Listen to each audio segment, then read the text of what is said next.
ladies and gentlemen, small little rant here, trying to keep this short and sweet, but as amateur golfers grow and we get more golfers into the game, a lot of you guys don't know etiquette, which is understandable. If no one teaches you etiquette, how are you going to know? But as a member of a golf club or course, you should have some etiquette to the game, especially the course itself, because a lot of people don't understand when they're writing reviews is they bash the course for either slow play or, bad people out there not fixing their divots or not raking bunkers, blah, blah, blah. Well, another big thing is letting people play through that are faster than you, especially when there's either no one in front of you or no one behind you. Played the front nine just fine. I caught up to a foursome on 4. They were walking. They let me play through. Great guys, super nice, whatever. Then played, the rest, got to the back 9, played 10, 11, just fine, got to 12. Had to wait for the fairway to be cleared. Not a big deal. They're going to let me play through at the end after this hole because there's foursome in front of me. No one in front of them. And then they decide to tee off on the next tee box, par 3. As I finish up my hole, the last guy was teeing off. None of them hit the green. Now, that's okay if you're an amateur golfer, but here's the thing, is if you have a single behind you, no one behind them, no one in front of you, you should let that person play through. Now, that's just good golf etiquette right there. That's a gentleman's game. Hey, you're playing a little bit faster than us, why don't you go ahead and go through? Not make that person sit there and wait,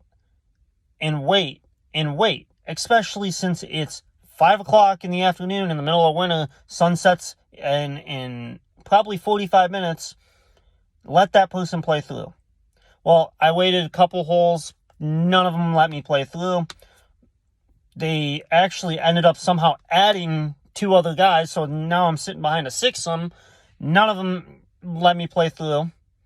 And so I ended up my round early because I'm not going to make 18 with the sun going down. And it's also freezing cold, and I don't know about some of you, but when I sit there for 5 to 10 minutes waiting for my next shot, and especially each shot, I get a little cold and I get a little stiff, and I don't golf as well because I'm not in the rhythm. I'm not in a routine, tempo. But all I got to say is just let that person play through. Now, if there was a foursome in front of them and they were waiting, I would understand that. Totally get that. But there was no one in front of them.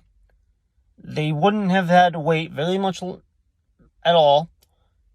But they decided to be ignorant, and they decided to say, we are older, we are better, whatever.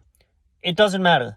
But at the end of the day, that's where a lot of amateur golfers end up bashing the golf course on reviews because of things like that. That's not the golf course's fault at all.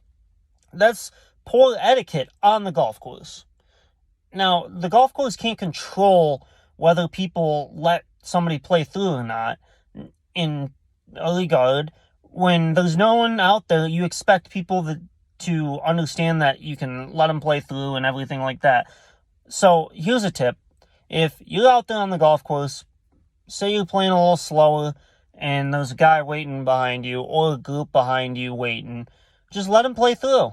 It's okay. You have to sit there for a couple extra minutes, but guess what? Then it gives you time to rethink of how poorly you're playing or what you could be doing to, improve your score and not slowing down the game for others. Basically, what I'm saying is try to get as much golf etiquette knowledge as possible before you go out there and act like you know what you're doing.